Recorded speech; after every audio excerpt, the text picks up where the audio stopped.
Bismillahirrahmanirrahim. Assalamualaikum warahmatullahi wabarakatuh. Insya Allah malam ini kita akan ngobrol santai di segmen sekitar kita bersama Ustadz Agustiar Nur Akbar. Kita coba hubungi untuk sambungkan ke beliau.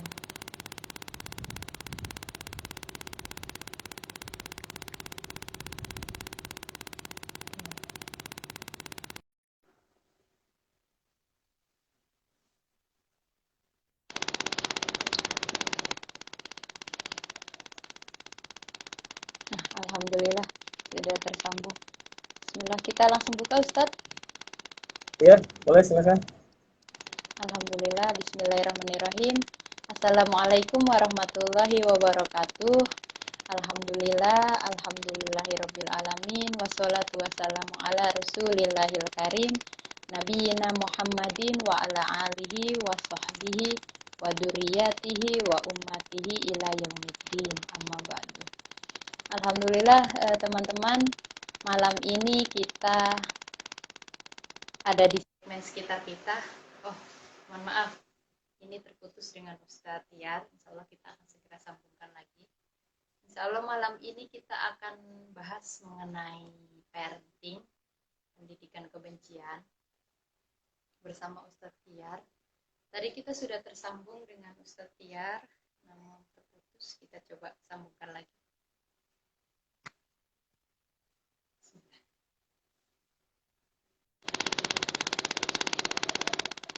Terputus Ustadz ya? Iya, ini di saya suaranya kayak ada helikopter ya. Di sana ada nggak sih? Enggak ada Ustadz. Oke. Ada insya Allah. Oke. Ustadz, alhamdulillah tadi udah Rida buka. Ustadz, gimana kabarnya? Sehat? Ya, sehat. Karida gimana kabarnya? Sehat? Alhamdulillah sehat Ustadz. Sehat. Nah, ini jarang-jarang nih Ustadz, malam-malam kajian parenting. Biasanya kan kita pagi-pagi ya, BBS. Nah, ini Betul. insya Allah malam ini kita akan bahas parenting mengenai pendidikan kebencian di segmen sekitar kita. Insya Allah bareng-bareng kita akan bahas tema tersebut bersama Ustadz Tiar. Alhamdulillah sudah nggak asing lagi ya di layar kaca Lebah Haromain. Masya Allah. Baik, silahkan Ustadz, mungkin langsung aja. Kita bismillahirrahmanirrahim. Alhamdulillahirabbil alamin. Wassalatu wassalam ala nabiyyina Muhammad wa ala alihi wa ashabihi wa man tabi'ahum bi ihsani ila yaumiddin. Ya, alhamdulillah kita berjumpa kembali Kak ya.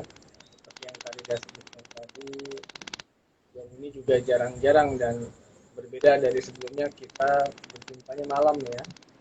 Tapi boleh juga nih kayaknya nih, sama-sama adem nih. Pagi-pagi adem, terus malam juga adem.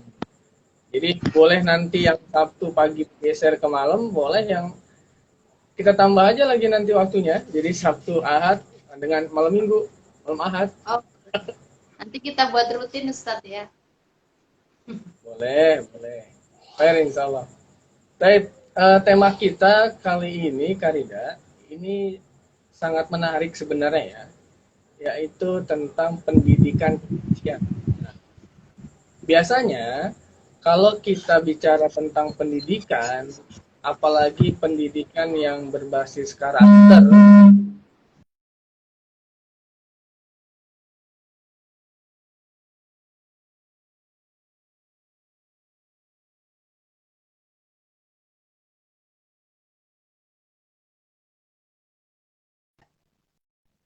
Tersendat-sendat ini. nah, namun kali ini kita adalah pendidikan pendidikan kebencian. Kira-kira Karida, ketika Karida mendengar kata pendidikan kebencian, apa yang terbersit dalam benak Karida? Perasaan benci, perasaan tidak suka ketika seseorang sedang marah. Seperti itu Ustadz. Kira-kira. Oke, coba kita lihat ya. Kita di sini kan ada pendidikan dan kebencian. Sebenarnya itu juga dua hal yang berbeda tuh ya. antara pendidikan sendiri, kebencian sendiri, berarti kita ada punya dua variabel. Sekarang kalau kita bicara pendidikan, secara sederhana dapat kita pahami bahwasanya pendidikan itu adalah merubah sesuatu, ya, atau proses merubah sesuatu untuk menjadi, ya, untuk menjadi sesuatu yang lainnya, atau perubahan proses untuk merubah suatu sikap kepada sikap yang lain. Itu pendidikan. Makanya ini masih umum nih, pendidikan sendiri. Walaupun kalau dunia pendidikan yang notabene akan berorientasi kepada hal-hal yang positif dari tidak bisa menjadi bisa, sederhananya begitulah. Pendidikan itu merubah dari tidak bisa menjadi bisa.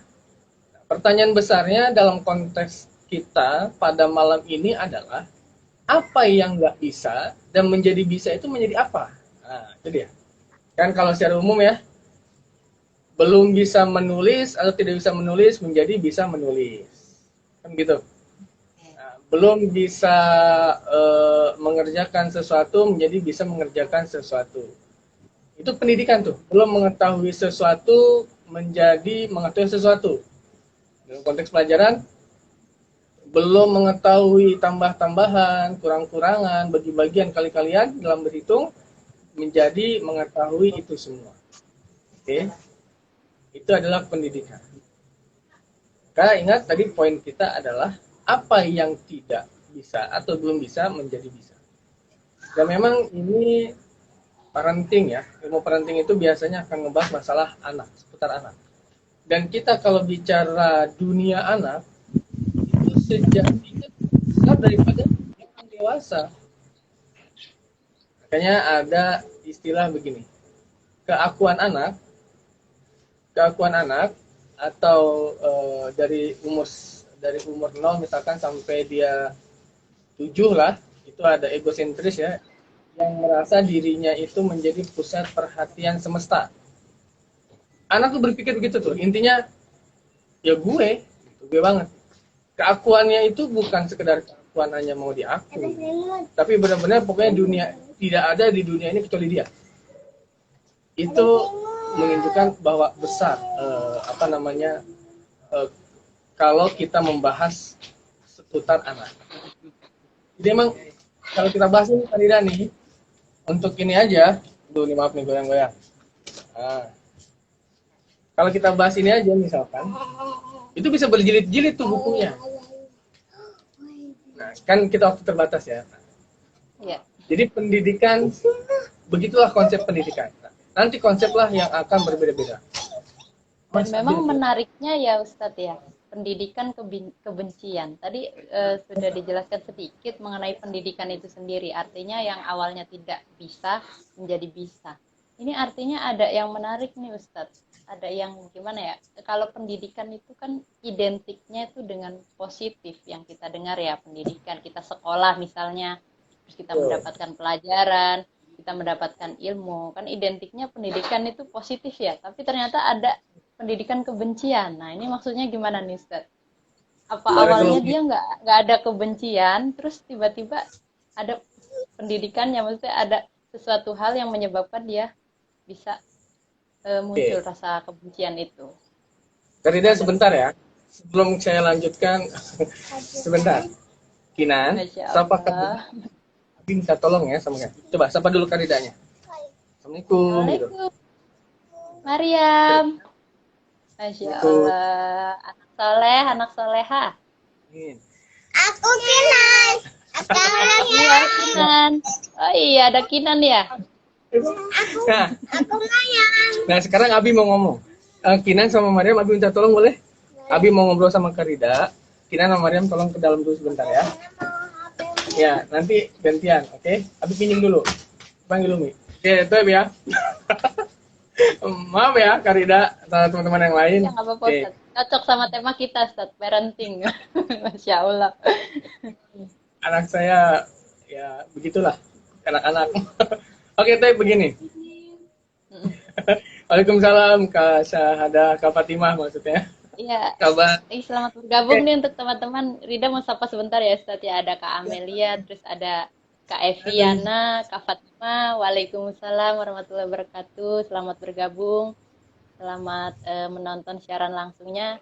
Untuk teman-teman yang mau bertanya bisa langsung ya di kolom komentar. Insya Allah nanti sembari kita diskusikan. Fadal Ustaz. Oke, Berikofik. Itu pertanyaan besar kita sekarang ya. Pendidikan kebencian itu apa sih? Sebelum kita mulai juga sudah ada yang ngejawabri ke saya. Ini maksudnya apa? Pendidikan kebencian. Jadi kita mengajarkan kebencian gitu atau gimana? Nah, itu dia. Itu poin besarnya. Oke, baik. Sebelum ke sana, saya ingin kita memahami dulu apa itu fitrah. Sekali lagi ya. Setiap manusia itu punya fitrah, dan sudah di dalam Islam itu ada konsep fitrah. Ma min mauludin yuladu alal fitrah. Di antaranya, dan di antara riwayat yang lain adalah kullu mauludin yuladu alal fitrah. Setiap yang dilahirkan itu dia dilahirkan di atas fitrah.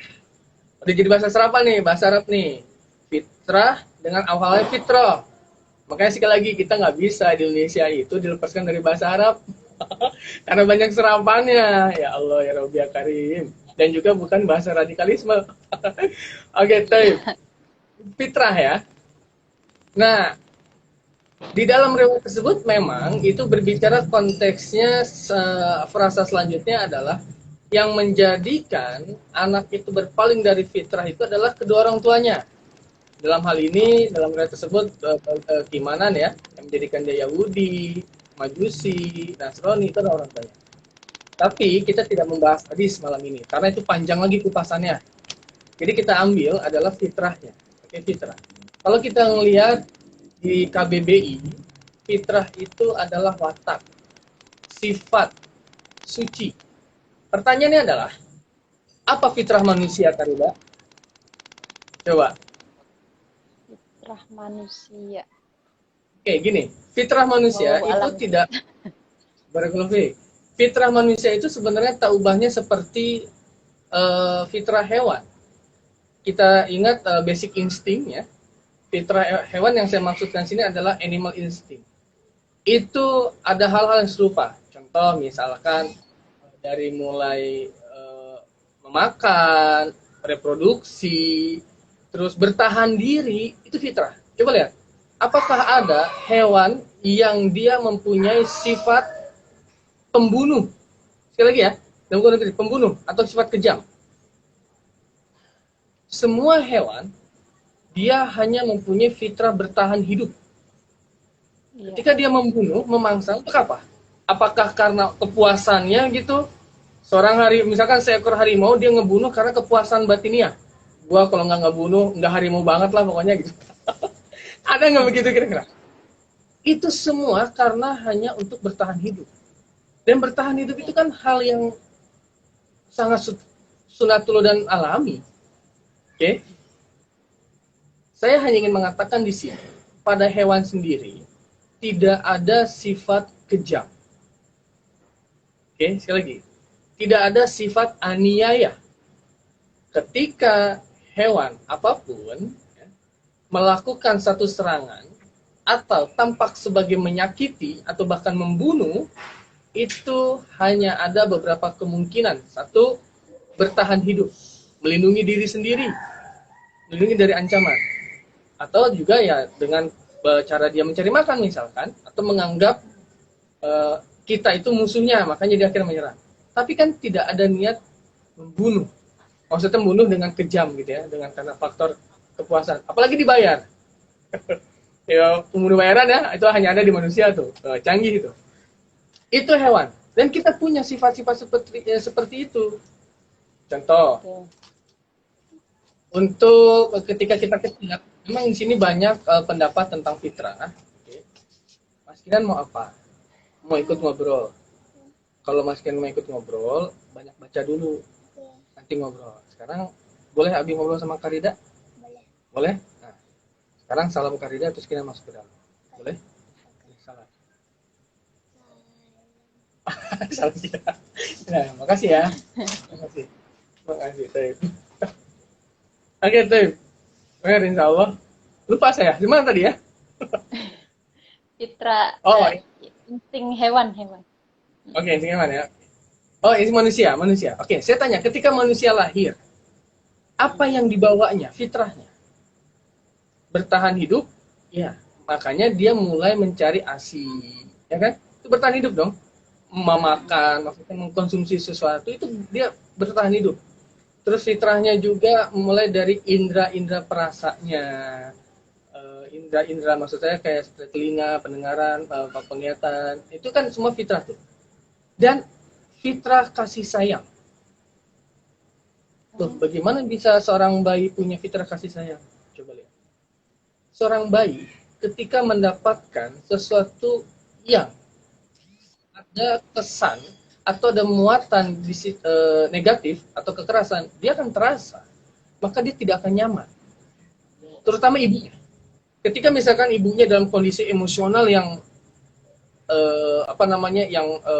marah gitu ya, entah mungkin ada masalah, entah misalkan berantem dengan suaminya misalkan, atau kemudian megang anaknya, pasti nggak nyaman.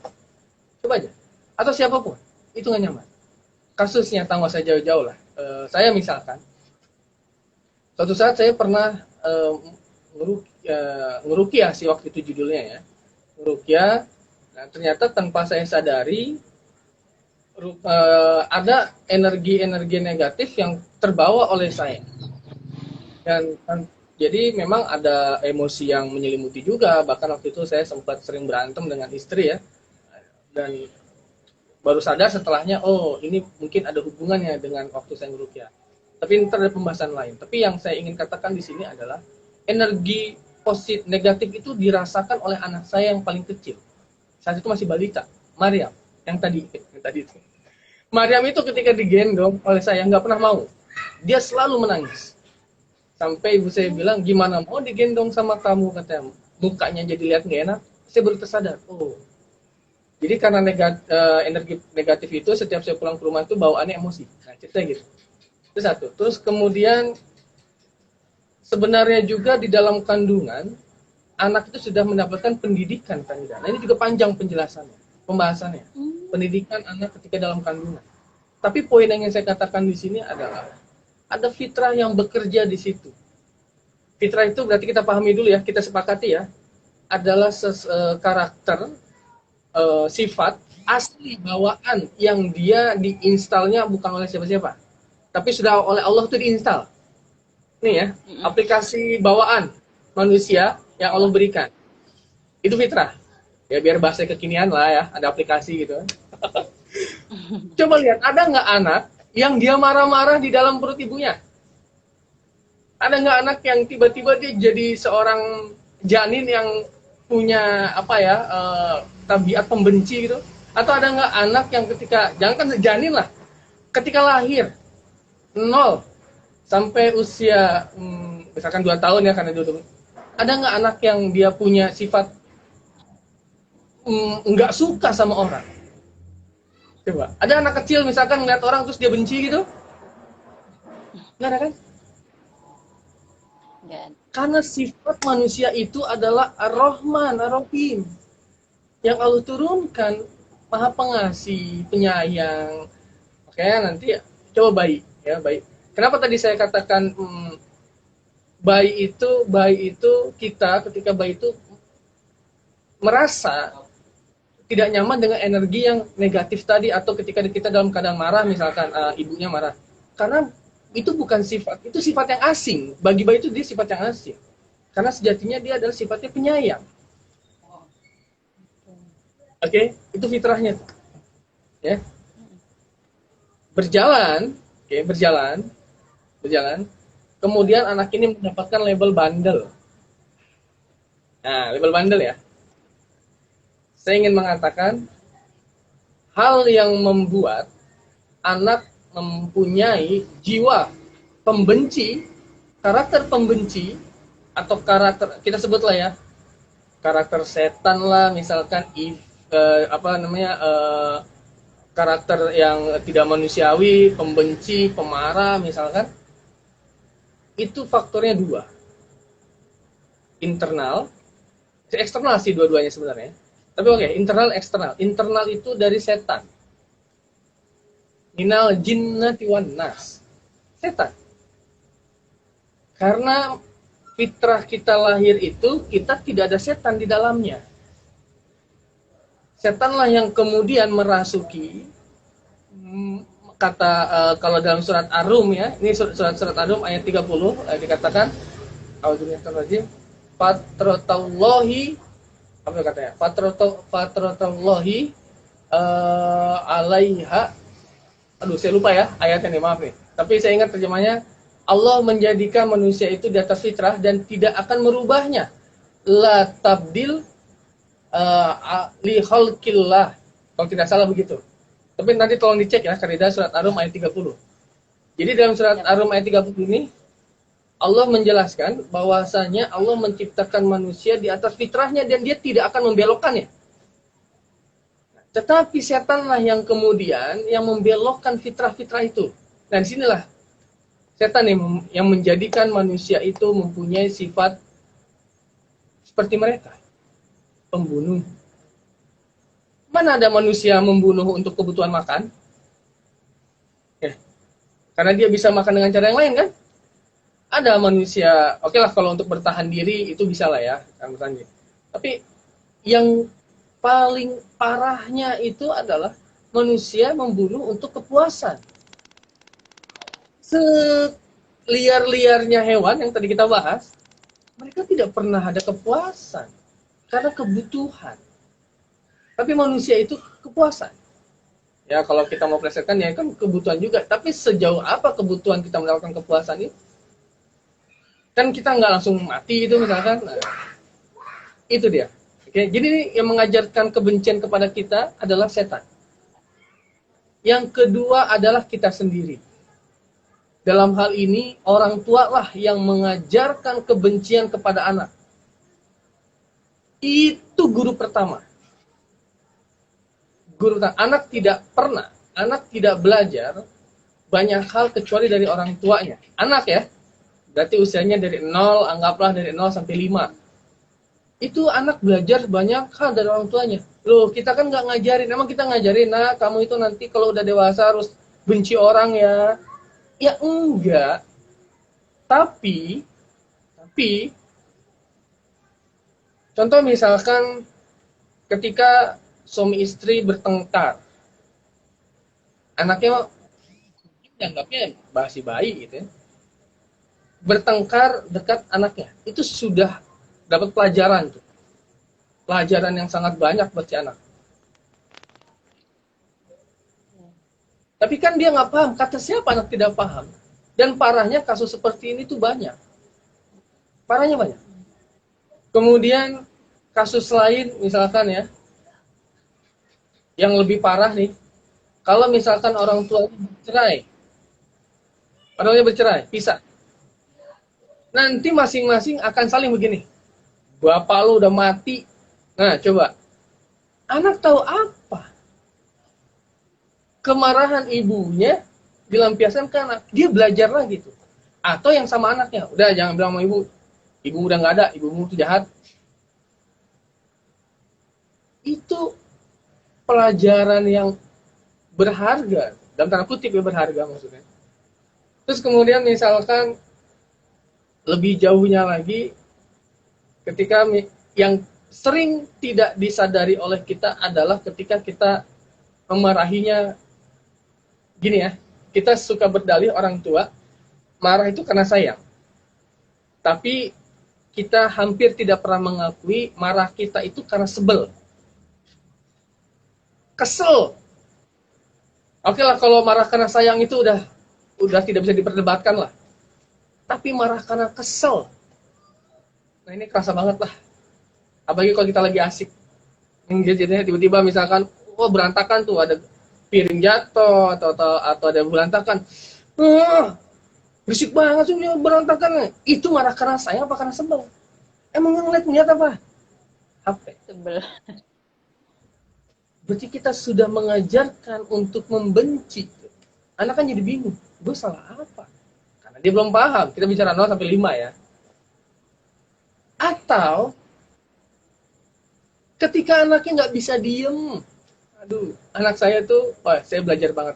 Bagi saya, guru parenting terbesar buat saya, ya selain Nabi Muhammad SAW dan berikut timnya ya, itu adalah anak. banget. Itu benar-benar guru terbesar. Jadi banyak hal. Nanti saya kasih tahu luar biasanya anak gitu ya, luar biasanya anak. Ketika misalkan anak itu nggak bisa diem nih, ini juga banyak kasus nih Karida. Ya 0 sampai 5 lah, lagi senang-senangnya berinteraksi, manjat sana manjat sini, oke. Nah biasanya kalau orang tuanya, ya kalau capek mah manusiawi lah ya, mungkin capek jadi kesel. Nah, kadang yang sering terjadi juga, terutama yang muda-muda nih, ya kalau saya terhitung muda berarti saya termasuk, ada yang di bawah saya tentunya, ya itu karena kita lagi asik. Jadi kita ngerasa terganggu nih, kasihkan. Terus anak kita kesana kesini, udah nih diem aja sih, duduk aja sih, udah nggak bisa diem apa ya? Kan kita kesel ya. Nah kita itu marah karena apa? Kita mau bilang karena saya sayang sama anak saya supaya anak saya diam. Atau jangan-jangan ya gue marah karena gue sebel aja gitu. Kasihkan gue tuh keganggu. Itu kan benci kan? Kalau kata saya itu adalah kebencian. Jadi kita membenci sesuatu yang sebenarnya alasannya itu diada-adakan aja sebenarnya. Karena kalau kita tadi yang betul. tidak tangkap ya Ustaz ya, memang yang menarik sekali, kebencian itu sendiri itu nggak secara apa ya bahasanya, secara langsung, maksudnya begini, orang tua nggak nyuruh anaknya buat membenci, nggak secara langsung terang-terangan ngomong gitu, artinya kebencian itu bisa diajarkan melalui tindakan-tindakan yang kita anggap anak paling nggak ngerti soal kita lagi marah-marah, atau kita mungkin orang tua lagi bertengkar terus paling dia nggak ngerti, masih usia 0 sampai 5 tadi, padahal hal itu sudah jadi pelajaran ya untuk anak itu sendiri ya Ustaz ya, artinya nggak secara terang-terangan ngajarin dia jahat kamu harus benci sama dia atau apa, enggak, tapi karena anak melihat perilaku orang tua, mulai dari hal kecil tadi, orang tuanya sering emosi, terus bertengkar, dan lain-lain, seperti itu Ustaz ya. Betul, itu betul sekali kadang. Makanya tadi kan saya bagi dua ya. Yang internal sudahlah, itu punyanya setan, terus semua diborong, itu setan sama iblis itu. Yang eksternal itu pertama adalah orang tua, ya kita nih, orang tua. Dan yang paling banyak mereka belajar dari kita ya, dari hal-hal kecil tadi ya, ketika kita marah-marah sama mereka, terus kita membenci, atau kita ngebenci, kita marah sama orang, kita marahin sama orang. Bagi nih, terutama hati-hati yang suka gosip nih ya, kita gosipin orang, kita marah sama orang, tapi anak kita tahu, nah itu udah gitu. Jadi kita sudah mengajarkan anak itu untuk mempersonifikasikan orang. Itu banyak banget Karida. Dan itu banyak yang masih belum sadar gitu Ustadz, artinya belum menganggap hal itu sebagai pendidikan, artinya setiap perilaku kita seperti ya kadang anak cuman sekedar mungkin anak nggak mengekspresikan ya kepahaman beliau, maksud kepahaman anak itu, artinya hanya melihat aja, dengerin aja, tapi di balik itu ternyata anak mengerti gitu, sudah ada pendidikan di dalamnya. Saya pernah kaget begini Karida, ada satu kasus, memang orang tuanya bermasalah, anggaplah orang tuanya itu di ujung tanduk atau sudah broken home, broken home, walaupun ya broken home-nya tuh saya bilang di ujung tanduk itu ya karena belum selesai gitu. Dan memang di situ terindikasi juga akhirnya ada orang ketiga antara mereka. Hanya yang bikin saya kaget ya sebenarnya kan masalah seperti itu bisa dianggap lumrah nggak lumrah ya, lumrah karena banyak terjadi gitu, Tapi yang saya cukup kaget waktu itu adalah anaknya yang berusia SD itu ikut, ya saya tidak tahu siapa yang berkomentar, tapi waktu itu adalah ikut mengomentari orang ketiga ini dengan kata-kata yang ya maaf ya sayangnya, nanti gantian dikit ya, nanti ya Abi ngobrol bentar ya, makasih, iya sayang ya. Sip, maaf ya iklan lagi tuh, I love you tuh, HP-nya udah ditagih soalnya. Jadi gini, tiba-tiba anak itu berkomentar, saya tidak mempermasalahkan siapa yang benar sebenarnya ya, terserahlah, itu mah urusan mereka. Tapi yang bikin saya kaget adalah dengan yang saya tahu itu akun anaknya berkomentar, mengomentari dengan komentar yang pedas dan komentar yang ada kata-kata kebencian di sana. Saya kaget, ini anak SD nih, saya bilang bener anak SD. Kok anak SD bisa berani di ruang publik ya, mengomentari, walaupun ya dia punya alasan lah sebut begitu orang, berarti kan dia menampakkan kebencian. Maka yang jadi pertanyaan saya adalah, ini bagaimana anak ini bisa terbentuk seperti itu? Oke lah, kasus ini banyak hal yang bisa dikupas. Di antaranya ada insting bertahan. Orang kalau sudah bertahan kan dapat melakukan apa saja ya. Itu namanya insting bertahan tuh. Ya kayak kasus anak kecil yang waktu jadi korban itu ya, tuh subhanallah luar biasa. Karena masih kecil tapi dia berani ngelawan orang lebih besar atau dewasa. Itu insting bertahan namanya.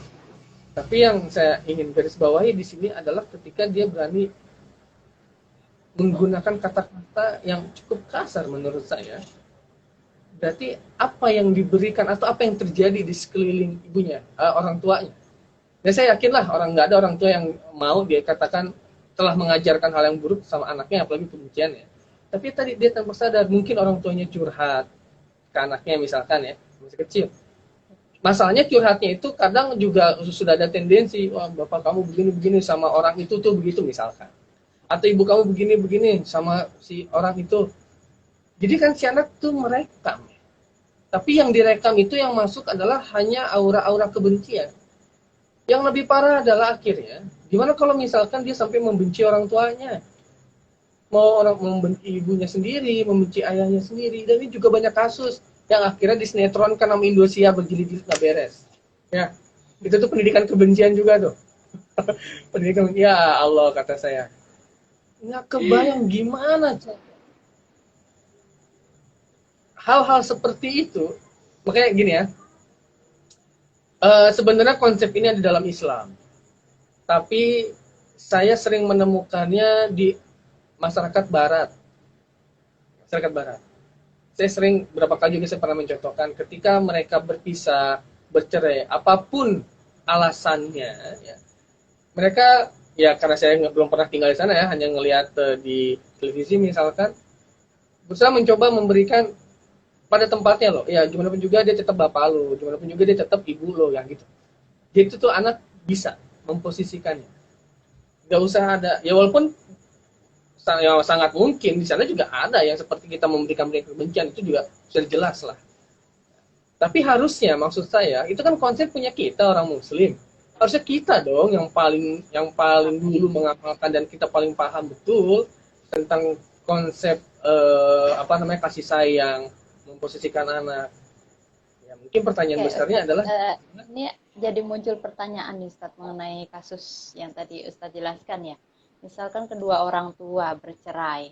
Nah, ada satu momen atau satu kejadian orang tua ini dia menanamkan hal itu, artinya mengajarkan cerita misalnya si perempuan ini cerita ke anaknya bahwa bapak kamu tuh begini kan akhirnya anaknya benci.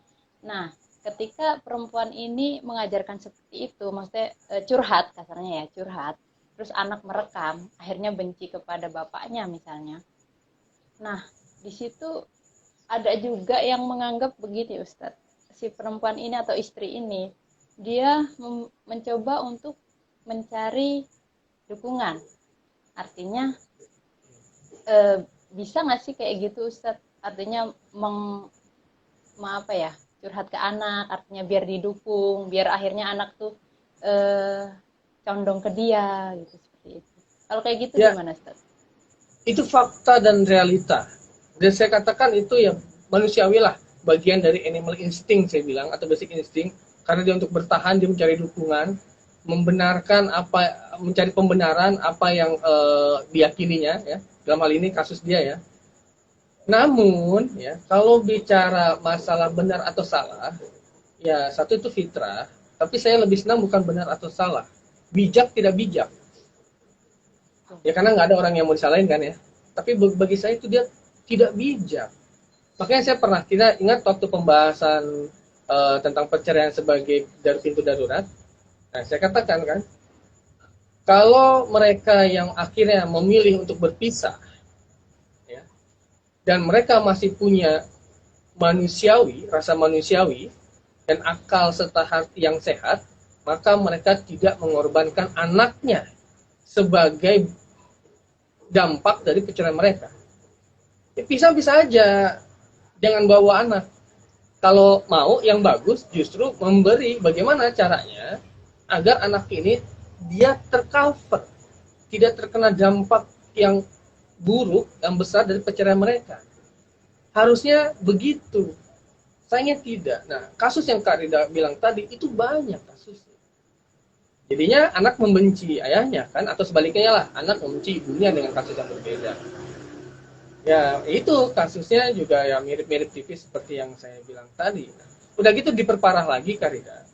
Itu yang kedua, faktor eksternal adalah orang lain, tetangga, saudara-saudara yang di pinggir. Nah, ya kita juga susah kalau sudah bicara tetangga atau masyarakat umumnya. Contoh misalkan gini, ya anak-anak kecil kan gitu ya, main apa segala macam. Terus kita tiba-tiba ada yang marah, bandel banget sih ini anak nih, anaknya siapa sih ini? Wah, anak setan nih. Itu benci tuh, bukan ngedidik tuh namanya tuh. Jadi anak tuh ngerekam. Oh, dia begitu ya. Nah itu tuh masuk tuh. Itu pendidikan juga sebenarnya. Nah ini yang sulit sebenarnya bagi orang tua untuk mengontrol. Kan kita tidak bisa dong nongkrongin anak 24 jam ya. Makanya faktor eksternal dari luar itu cukup besar. Nah, bagaimana caranya? Ya kita harus membentengi diri anak kita. Nah, udah gitu anak kita kan akan bersosialisasi dengan orang, dengan teman-temannya. Dan kita tidak tahu teman-temannya terbentuk seperti apa.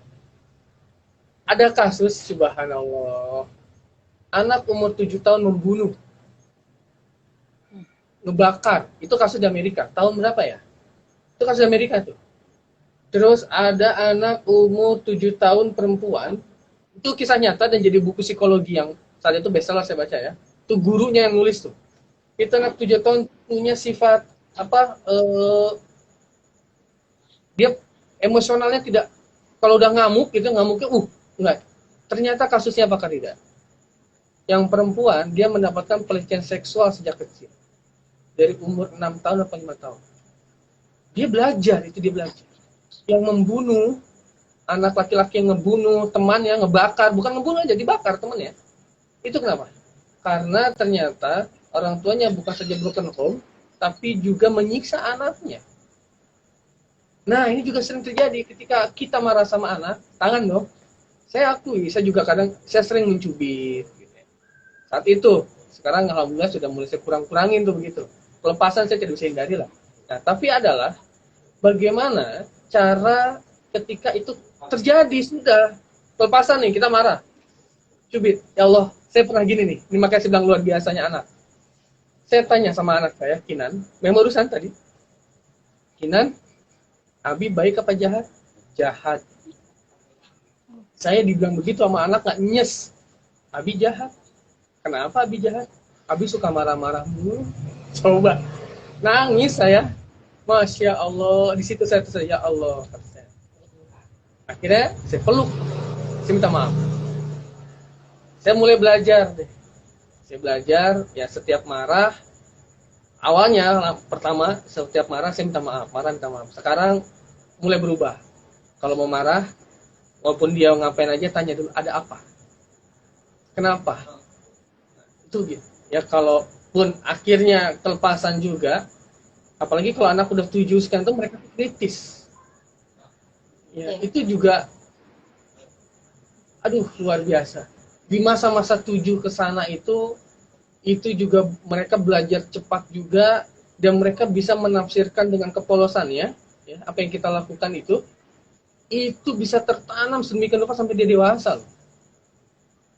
Sekarang kalau kita masih ngajarin begitu kebencian, dikit-dikit marah, hal kecil marah, yang dia akan begitu. Ada kasus lagi, anak masih balita, kalau jangankan ngomong, teriak-teriak, iya. Dan kalau marah, ngelempar barang. Ternyata setelah saya ngobrol, orang tuanya, segala macam, orang tuanya, anaknya dikit-dikit jewer, masuk ke kamar mandi, balita. Jadi si anak tuh belajar kebencian tuh dari orang tua. Ini ada pertanyaan Ustadz Wan dari Kak Suci. Assalamualaikum Ustadz, mau komen dan tanya. Bisa juga orang tua yang keras atau salah asuh dengan kebencian karena pengaruh dari pendidikan orang tua sebelumnya, sehingga terbawa saat mereka menjadi orang tua. Pertanyaannya, apa yang harus dilakukan orang tua jika masa lalunya mengalami pendidikan kebencian? Bagaimana mengatasinya untuk bisa menahan emosinya sehingga bisa lebih baik dalam mendidik anak? Oke. Masya Allah, barakallahu fiik. Itu dia kan. Jadi sebenarnya kita ya gini ya, ini gini ya. Sebenarnya kita tidak punya pengalaman dalam mendidik dan mengasuh anak. Sekali lagi ya, kita tidak punya pengalaman dalam mendidik dan mengasuh anak kecuali kita hanya mengcopy paste apa yang telah orang tua kita lakukan kepada kita. Copy paste. Udah. Jadi apa yang kita lakukan ke anak itu biasanya copy paste begitu. Sekarang bersyukur nih. Teknologi semakin maju, informasi makin diakses. Pertanyaan tadi dari Mbak Suci berarti itu adalah poin dasar terbesar. Kenapa? Karena menyadari itu adalah poin yang paling dasar dan yang paling besar. Kan kalau nggak sadar berarti tidak ingin perubahan kan? Tapi ketika bersadar, oh iya ya, kok saya begini ya, kenapa? Itu dia. Yang kedua, tidak ada orang tua yang salah. Maksudnya gini, kita tidak bisa menyalahkan orang tua kita. Saya begini gara-gara orang tua saya dulu. Ah, itu nggak ada. Clear ya? Karena bagaimanapun juga, ada masa yang berbeda antara kita dengan orang tua kita. Ada alasan yang berbeda, ada latar belakang yang berbeda, ada banyak hal yang berbeda, di mana kita harus paham itu. Jadi kita tidak bisa langsung nuding. Gara-gara bokap nyokap gua nih, gua jadi begini. Nggak bisa. Clear. Tapi apa yang harus kita lakukan? Bisa kita merubahnya. Kita sudah tahu. Contoh, kita tadi ya, bicaranya karena kita sudah tahu, kita mendapatkan pendidikan yang keras misalkan. Juga anggaplah pendidikan kebencian. Tapi dalam tanda kutip ya, saya tidak ingin mengatakan maksudnya orang tua kita tuh mengajarkan kebencian secara sengaja. Kita bisa merubahnya. Tidak, gini, saya punya keyakinan tidak ada di dunia ini yang tidak bisa dirubah atau tidak mungkin kecuali makan kepala sendiri. Nah, susah kan ya makan kepala sendiri mah? Susah tuh makan. Nah, dan Mas kalau mau ikut gini diam. Kalau mau ikut kamu diam. Nah, ini kamu diam. Apa yang harus kita lakukan? Oke. Pertama, kalau kita sudah punya anak dan kita sudah melakukannya, coba minta maaf sama anaknya. Loh, anak saya sudah besar. Loh, kenapa? Minta maaf. Loh, anak saya masih kecil. Maaf. Kalau malu, biasanya susah nih orang tua nih minta maaf sama anak. Susah. Ketika tidur. Coba ya, kami dimulai. Maafin ya. Maafin ya, misalkan tadi udah seperti ini. Maafin ya. Nggak apa-apa. Minta maaf. Coba. Kemudian, ya berusaha untuk tidak melakukan itu lagi. Jadi kita merenung nih. Kita evaluasi introspeksi. Apa aja sih kira-kira yang sudah saya lakukan dan tidak seharusnya itu dilakukan. Dalam hal ini yang tadi benar kebencian ya. Kemudian dirubah. Pelan-pelan. Saya rasa itu memang tidak mudah, tapi mungkin dan sangat mungkin. Saya pribadi mengalami. Dan yang paling utama adalah berdoa sama Allah. Kita taubat sama Allah, kita minta ya Allah, tolong beri hamba taufik dan petunjuk dalam mendidik anak menjadi orang tua yang baik. Kan kita nggak bisa tuh, kita emang kita apa sih tanpa petunjuk Allah, tanpa ilmu Allah? Nggak ada kan? Minta sama Allah, karena Allah yang mengajarkan kita. Allah terserah nanti Allah caranya mau gimana. Mau Allah tiba-tiba mengilhamkan kita baca buku, mau tiba-tiba kita mendapatkan sharing dari orang, mau tiba-tiba kita kuliah secara khusus, terserah Allah. Yang penting minta. Dan Allah tidak mungkin ujuk-ujuk simsalabim misalkan, oh jadi orang tua yang hebat, nggak gitu. Ada prosesnya, tapi terus diminta. Masya Allah, barakallahu fiik Ustaz. Alhamdulillah tadi sudah terjawab ya. Bagaimana untuk itu sebenarnya tadi solusinya ini ya Ustaz, untuk apa tadi kita ketika menjadi anak, terus melihat orang tua kita melihat pendidikan dari orang tua kita mengajarkan, mendidik kita seperti apa. Akhirnya ketika kita jadi orang tua, ya kita nggak ada pengalaman sama sekali itu tadi ya Ustadz untuk menjadi orang tua gitu. Artinya ngelihat orang tua kita sebelumnya. Nah ini Betul. kalau yang pertanyaannya Kak Suci nih tadi Ustadz ya, bagaimana mengatasi untuk menahan emosinya tuh Ustadz? Oh, Kan masih tadi udah dibahas ya mengenai ketika marah, mungkin kan orang tua sosok ayah misalnya ya setelah pulang kerja, kadang kan ada energi positif yang tadi, energi negatif, maaf, yang masuk gitu dari lingkungan di luar, mungkin di tempat kerja dan di mana. Terus ketika masuk rumah bawaannya emosi, anak lari-larian dia marah-marah gitu kan, pusing. Terus akhirnya ketika orang tua marah, seorang ayah atau seorang ibu marah, itu sudah mengajarkan pendidikan kepada anak, artinya udah mengajarkan, udah kerekam gitu sama anak ini. Nah, untuk mengatasi hal tersebut Ustadz, gimana sih Oke. mengontrol emosi, gimana Ustadz, silahkan. Gini Kak, emosi itu memang juga tidak mudah ya. Makanya sekarang kita lihat dulu, emosi siapa nih? Saya bagi ya, pertama emosi kita. Emosi kita. Ketika kita misalkan emosi sama anak, coba usahakan dialihkan.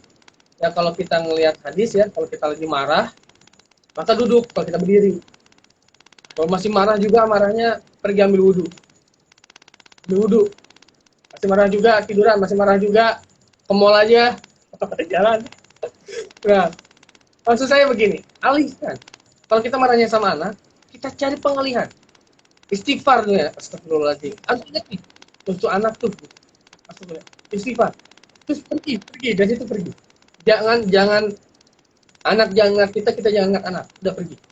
Biar nggak kepancing. Itu setan tuh, misalnya lagi ngipas-ngipasin tuh. Ayo terusin. Makin kita emosi, semakin enak tuh biasanya, ya kan? Itu kalau kita ya, itu kalau kita.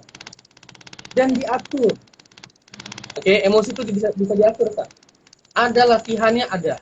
Nah, nanti itu panjang pembahasannya, tapi ada. Latihan untuk emosi itu ada. Makanya ada tazkiyatun nufus, diantaranya adalah untuk melatih itu. Itu tazkiyatun nufus. Apa tazkiyatun nufus? Ada lagi ntar pembahasannya, tapi itu bisa. Diantaranya adalah dengan istighfar. Astagfirullah. Ingat Allah. Ingat Allah. Okay. Kalau yang emosinya adalah pasangan kita, terutama kita posisi sebagai istri misalkan ya, terus melihat suami apalagi baru pulang. Nah, ini peran istri. Ketika suami pulang, anak-anak rame, tolong suaminya diamanin dulu. Jangan didiemin. Oh, anu rame. Pulang, anak-anak paling ngertiin ya. Kalau mau, anak-anak kan pada lari nyamperin bapaknya. Yo, Abi capek.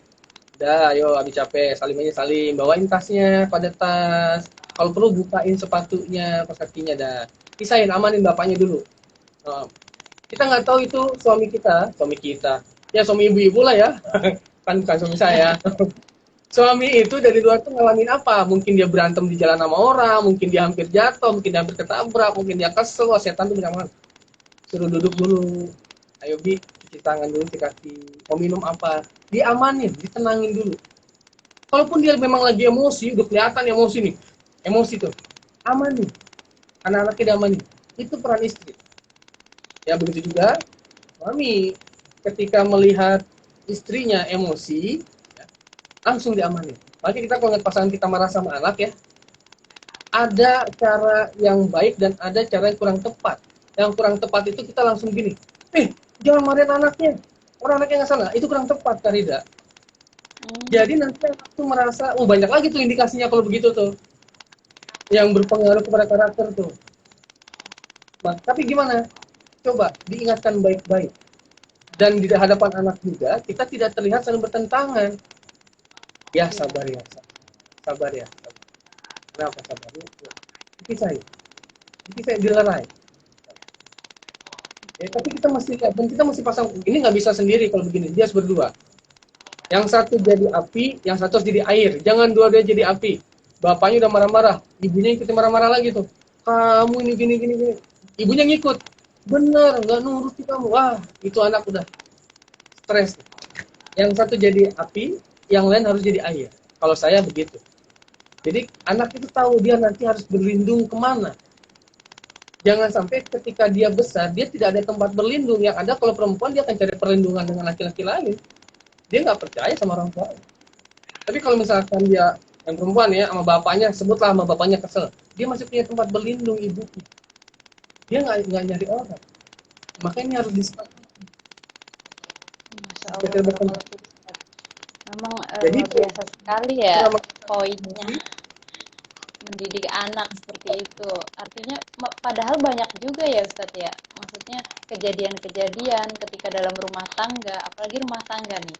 Ya mungkin Rida belum mengalami, tapi memang beberapa teman juga udah ada yang berumah tangga dan memang nggak mungkin lah terlepas dari problem, permasalahan, cekcok. Nah, poinnya memang ketika sudah memiliki anak, terus ada permasalahan, bertengkar di depan anak itu gimana, Ustaz? Itu masih banyak sekali sepertinya. bertengkar depan anak, Hmm. jadiin aja anaknya jawara sekalian. Nah kalau bertengkar, sisi aja mau bertengkar, kalau bisa ke depan anak, nggak usah pakai kata-kata, nggak usah pakai suara, isyarat aja. Masya Allah. Oke. Ini anak juga ini apa sih gitu kan? Nah, tapi kan kita puas, karena yang bikin itu adalah suara Karina. Anak itu dapat merekam tuh biasanya dengan suaranya juga. Dia akan sangat, oh ini bapak lagi marah nih. Apalagi kalau misalkan berantemnya pakai lempar-lemparan piring ya, tangkap, wah. Jadi atlet, Ustaz. Oke, Ya Allah. itu yang Terima kasih teman-teman ini yang sudah bergabung, Ustaz. Rida mau sapa dulu. Alhamdulillah sudah ada Ustadz Lukman juga, Masya Allah. Didoain ini sama Ustadz Lukman, Ustadz. Sehat walafiat selalu guru kami, Ustadz Agustiar. kalau berkeluhin Ustaz Lukman. Ini guru saya nih Ustaz Lukman Hakim nih. Saya banyak belajar disiplin, ketegasan sama Ustaz Lukman ini belum nikah anaknya udah banyak. Nah, subhanallah. Coba belum nikah anaknya udah banyak, udah berceceran di mana-mana tuh anak. Jadi Ustaz Lukman ini punya anak pasar gaplok para anak-anak pemulung sama beliau. Terus yang di Matraman, oke Ustaz Lukman itu belum menikah tapi sudah punya pengalaman dalam membina anak. Saya banyak belajar. Makanya sekarang alhamdulillah sudah bisa ngebina istrinya. Baru satu istrinya. Ya Allah, sehat-sehat selalu Ustadz Lukman dan Kak Fatima ya. Salam untuk Kak Fatima, istrinya, Masya Allah. Mudah-mudahan sehat selalu. Nah, Ustadz, alhamdulillah nih Ustadz nggak berasa ngobrol malam ini udah hampir 1 jam, insya Allah tersisa 4 menit lagi. Mungkin closing statement dari Ustadz mengenai tema ini malam ini. Silakan Ustadz.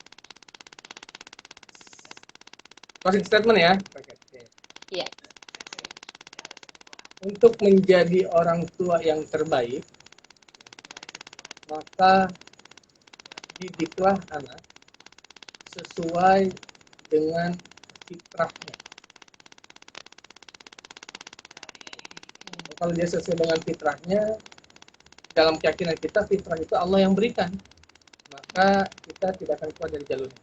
Dan yang paling terpenting adalah selalu minta kepada Allah agar kita diberikan taufik, kesabaran dan kemampuan dalam menikah. Tanpa Allah kita mati. Itu berida. Allahu a'lam bishawab. Insyaallah barakallahu fiik. Syukran jazakallah khair Ustaz. Malam ini sudah sharing ya.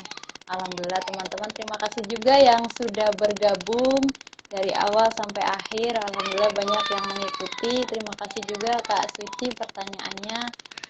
Mudah-mudahan kita semua selalu dalam lindungan Allah, diberikan taufik serta hidayahnya. Nah, Rida informasikan juga, alhamdulillah Lebah Harmain bersama Staff Education Center kita membuka kelas bahasa Arab ya. Untuk teman-teman yang ingin bergabung, silahkan. Dan juga insya Allah kita juga ada beberapa program menarik, banyak sekali sebenarnya. Ada Cafe Topping Cinta, kita sudah tayang perdana saat itu offline, dan insya Allah akan ada lagi. Dan banyak juga kajian-kajian, diantaranya BBS segmen setiap subuh, tiap pekan, Sabtu dan Ahad. Dan besok juga ada BBS, kita akan bahas mengenai bahasa bersama Kak Soraya insya Allah pagi pukul 6 di Instagram Saf Manajemen. Jangan lupa di follow juga Instagram kami @lebaharmain156 @saf.manajemen. Insya Allah banyak program-program menarik yang bisa disimak. Juga ada beberapa kajian-kajian yang sudah terekam di Instagram TV kami ya. Bisa ditonton silahkan dengan tema-tema yang menarik. Alhamdulillah. Baik, terakhir Rida juga ajak teman-teman semua untuk berdoa. Kita doakan saudara-saudara kita sesama muslim dimanapun berada, di Palestina khususnya, di negara-negara konflik. Mudah-mudahan kita semua dilindungi, juga dijauhkan dari segala wabah penyakit ya. Amin ya rabbal alamin. Terakhir kita tutup dengan doa kafaratul majlis. Subhanakallahumma wa bihamdika asyhadu an la ilaha illa anta astaghfiruka wa atubu ilaik. Syukran Ustaz. Terima kasih teman-teman semua ya. Assalamualaikum.